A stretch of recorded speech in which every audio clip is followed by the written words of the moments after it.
સમગ્ર સૌરાષ્ટ્રમાં નર્મદાના નીરના દાવાઓ પોકળ સાબિત થઈ રહ્યા છે। ભાવનગર જિલ્લામાં હજુ કેટલાય શહેરો અને ગામડાઓ જેવા છે કે જ્યાં મહિનાઓ સુધી પીવાનું પાણી આવતું નથી। ત્યારે આવા સંજોગો બાદ શિહોરમાં મહિલાઓ પાણીની સમસ્યાને લઈને રોડ પર આવી ગઈ હતી। મહત્વનું છે કે થોડા સમય પહેલા શિહોર નજીકનો ખોડિયાર ડેમ તાત્કાલિક ધોરણે નર્મદાના પાણીથી ભરી દેવાના વાયદાઓ થયા હતા, પરંતુ આ વાયદાઓ હાલમાં પોકળ સાબિત થયા।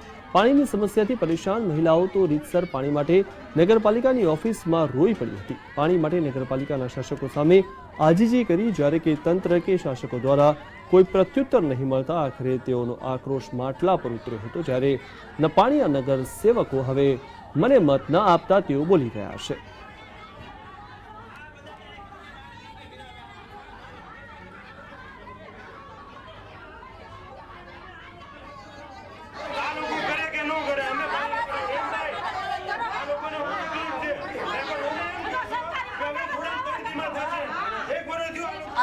તમને આજ આપું કાલ આપું ગટર ખોદાય છે ને અમને પાણી આપતા નથી, નર્મદાનું નથી આપતા, અમારા નળ વેરાલ્યો, ઘર વેરાલ્યો, તમે અમારી જમીનની લીસ લ્યો, બધું કરો છો તો અમારી વાતની અમલ કેમ નથી તમે કરતા?